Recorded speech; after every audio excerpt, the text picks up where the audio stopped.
back at it with another YouTube video. It's your boy Uriah G, and today we're gonna react to, what's this video title? WWE wrestlers who instantly knew they effed up bad.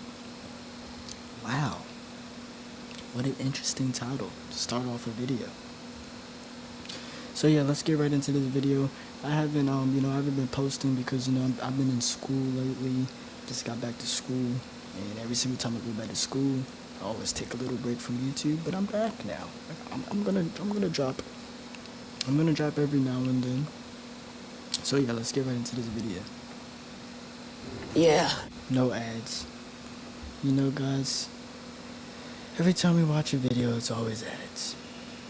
During a match or segment that can cost them dearly. These mistakes can either lead to behind-the-scenes tension, WWE management losing faith in that specific wrestler, or even from time to time, the wrestler facing a violent backlash. Join us now as WrestleMania looks at 10 moments WWE wrestlers knew they just effed up. Be sure to subscribe and hit that notification bell for daily wrestling videos. Number 10, Braun Strowman stiffing Brock Lesnar.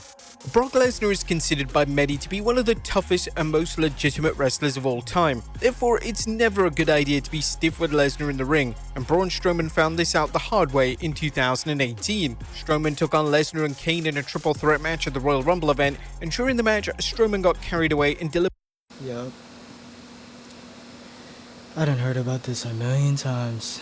Braun Strowman, I done seen it too. This is what you call wrestlers breaking character. This man, Braun Strowman, kneed Brock Lesnar, like an actual knee, not like regular. And then what happened? Brock Lesnar gave him the little UFC, started punching him. Real life punches. So delivered a stiff knee to Lesnar. Lesnar directly informed Strowman to slow the F down, and then he proceeded to legitimately punch Strowman right in the head. The punch looked brutal, and Strowman evidently got the message, as he and Lesnar never had an issue ever again. Strowman offered some fascinating insight into the altercation during an interview with TalkSport, where he mentioned, "We laughed about it afterwards. It is what it is. We got to the back and I said, hey, my bad. He said the same thing and we went about our business. We're both grown-ups, we both knew what we were getting into, and at the end of the day, we're both very dominant males and neither of us wanted to give in." Well, at least I didn't know they, I didn't know they shaked hands and got over the situation. I didn't know that. But yeah, that was a really crazy moment. An inch, so in the end, we took an inch from each other.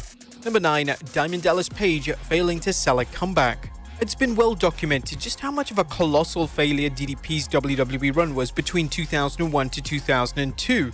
DDP's first opponent during the respective run was The Undertaker, and whilst DDP certainly had the ability to hang with the dead man, one specific mistake resulted in his WWE run falling apart. During a live event matchup, it was DDP's job to feed the babyface comeback of The Undertaker. This is the spot which sees the babyface deliver numerous moves in a row, and the heel then takes several back bumps in quick succession. It's unknown why he failed to feed the comeback, yet due to The Undertaker's standing in the company as a locker room leader, DDP was never looked at as a major player again.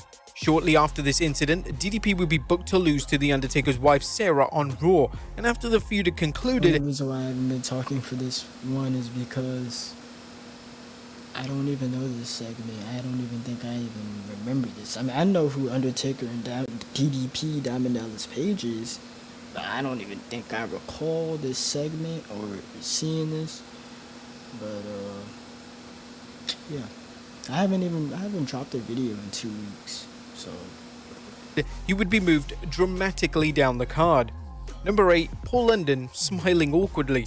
Whilst the on-screen death of Mr. McMahon was supposed to be a serious storyline, one wrestler decided to go off script in the funniest way possible. This would be a mistake that would impact his career forever. Leading up to the demise of Mr. McMahon, McMahon would make his way through the backstage area and walk past virtually the entire Raw roster. There was a scripted direction for the WWE talent to show no emotion. However, Paul London decided not to follow this direction, and when I think I heard about this. McMahon walked past London backstage, he proceeded to deliver the goofiest grin ever. It was a miracle that London wasn't immediately released following the incident, yet it did alter his standing in the company, and McMahon and his closest confidants never looked at him in the same way again. Number 7, Wade Barrett and Dolph Ziggler breaking Mark Henry's pod.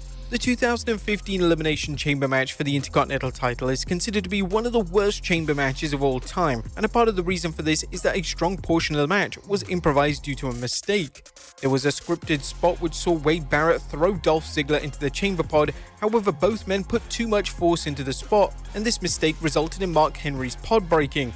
This created an awkward moment as Henry was now free to enter the match, yet he wasn't scripted to enter at that exact moment. So I remember this.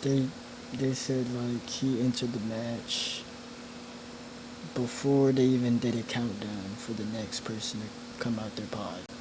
So everything just fell apart. Speaking on Busted Open Radio, Ziggler discussed the dreaded mistake, and this is what the former world champion had to say. I think Wade Barrett threw me into Mark Henry's pod at the Elimination Chamber, and I went and it exploded the door, and Mark is standing there, and and he is not supposed to come out for 3 more people.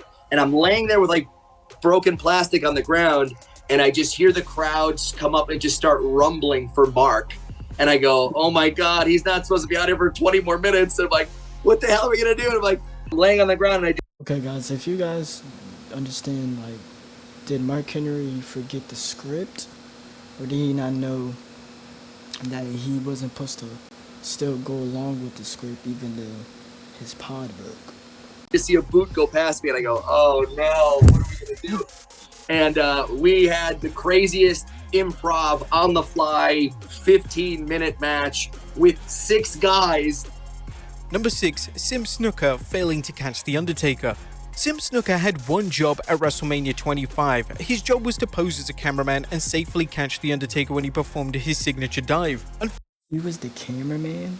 Unfortunately, Snuka completely butchered his planned spot in the match, and this resulted in one of the most iconic wrestlers in all of WWE almost landing right on his head. The mistake cost Snuka his career, as he would be released just a few Got released because of that? Wow. short months after this incident. It was a total miracle that The Undertaker didn't break his neck, and WWE are known for putting these wrestlers in these types of roles as they know how to deliver them safely, yet this clearly wasn't the case on this specific occasion when it came to Snuka. Number 5, The Miz failing to catch R-Truth. One mistake made by The Miz during a match on Raw in 2012 was so bad that The Miz received a stern telling off from Triple H. The Miz took part in a 6-pack challenge match, and when R-Truth attempted a slingshot somersault, it was The Miz's job to safely catch him. But The Miz failed to catch R-Truth, and Truth had a truly horrific landing that could have resulted in a major injury. Truth was helped to the backstage area. I think I watched this, but I don't think... Did I see him walk into the back? I don't remember. And the concern was so substantial that WWE were forced to issue a statement. R-Truth performed a slingshot somersault over the top rope onto The Miz, who was outside the ring. Although the aerial attack glanced The Miz, R-Truth ended up receiving the brunt of the impact, falling back first onto the floor. At that point, the referee decided R-Truth was no longer able to compete, and WWE officials helped into the locker room area. WWE officials do not believe any injury sustained from the fall will keep R-Truth out of action. Of course, this was just a simple mistake from The Miz, but Triple H clearly believed that The Miz failed in his basic duties as a WWE star. Number 4, Mr. Kennedy drops Randy Orton on his head. And one mistake in pro wrestling is sometimes... Oh, I remember this. I think Mr. Kennedy, he had gotten released because of that. It was like a tag team match. And I think it was on Raw, and he dropped Randy Orton on his head, and I guess Randy Orton told Vince in the back that, hey, like, why he do that? That's my... I think he fell on his head or his neck. So he got released because of that, I think. So all it takes for a wrestler to be fired, and this was the case with Mr. Kennedy in 2009. Kennedy had just returned from an injury in May of the aforementioned year, and during a 10-man tag match on Raw, he would deliver a back suplex on Randy Orton. Unfortunately, Kennedy made the mistake of dropping Orton on his head during the suplex, and Orton was absolutely livid. His anger was supported by John Cena, and this resulted in Vince McMahon deciding to let Kennedy go with immediate effect. Kennedy would then later claim that Orton jumped too high for the suplex, so as far as Kennedy is concerned, the mistake was Orton's error. Now, Kennedy had all the tools to be a future world champion in WWE, yet even his potential and his popularity wasn't strong enough to stop one simple mistake costing him his entire WWE career. Number 3, Big Cass, the beatdown. In 2018, one of the names that Vince McMahon was high on was Big Cass. Cass would embark in a feud with Daniel Bryan, and this feud was designed to elevate Cass and ultimately was intended for Cass to show the world what he was capable of. On the May 1st, 2018 edition of SmackDown, Cass will be involved in a now infamous segment. So, did he get in trouble for kicking him in the head? What is going on? Let me see. With a mini Daniel Bryan. Cass was supposed to simply hit mini Bryan with a big boot, however Cass made a mistake that cost him dearly. Though he kicked him too hard? Come on, dude. You gotta be careful, man. He would go off script and continue the beatdown in a completely This is off. He went off script? Why? Why did he do that? unexpected moment. This mistake made McMahon so angry that Cass will be released from the company, and this is what he had to say regarding his firing during an interview with Chris Van Vliet. I remember the day that I was fired. It was a meeting with Vince. Me and him and Mark Carrano were in there for a while and we had a really good conversation. It was more a conversation about the performance was maybe touched up upon for a minute in terms of Big Cass, but that conversation was mostly about William Morrissey. I don't know why the future endeavors wasn't included. I don't look into that, but I thought it was amicable when I left the building that day. Number 2, Vader misses a key spot. Shawn Michaels didn't have the best reputation in 1996, and at the annual SummerSlam event, he decided to let one mistake cost another wrestler a chance at superstardom. On the show, HBK would wrestle Vader for the WWE title, and in a spot in the match, Vader forgot to move out of the way following an elbow drop. This was a simple mistake, and HBK should have simply moved on and not drawn attention to the blunder. In a super unprofessional moment, HBK berated Vader and kicked him right in the face. Following this mistake, Vader's push was immediately cancelled and Vader would cease being considered as main event talent in WWE. And number 1, John Cena. Vader would see him right in the face. Why Vader get in trouble if he didn't when he got kicked in the face? Following this mistake, Vader's push was immediately cancelled and Vader would cease being considered as main event talent in WWE. And number 1, John Cena forgetting to sell. WrestleMania 23 was main evented by John Cena vs Shawn Michaels for the WWE title. The match is considered to be a classic by many fans, yet HBK wasn't too happy with the quality of the match. It's vital that wrestlers sell in the matches, and when it came to Cena, he seemingly forgot to sell his leg throughout the match. This pivotal mistake angered HBK so much that he refused to shake Cena's hand following the match, and this was reportedly a legitimate shoot. The two would eventually work together multiple times in the future, and they would embark on numerous other classic matches. HBK was a perfectionist. He forgot to sell, so he got in trouble? Okay, well, that was WWE wrestlers who instantly knew they effed up bad. You guys tell me what you guys want to see next in the comments down below. I'm going to be dropping videos whenever I get the chance. Stay tuned, more content coming. Subscribe, like, comment. Tell me what you guys want to see next. I don't know why I just said that twice. But yeah, stay tuned, more coming. And your Ronnie out.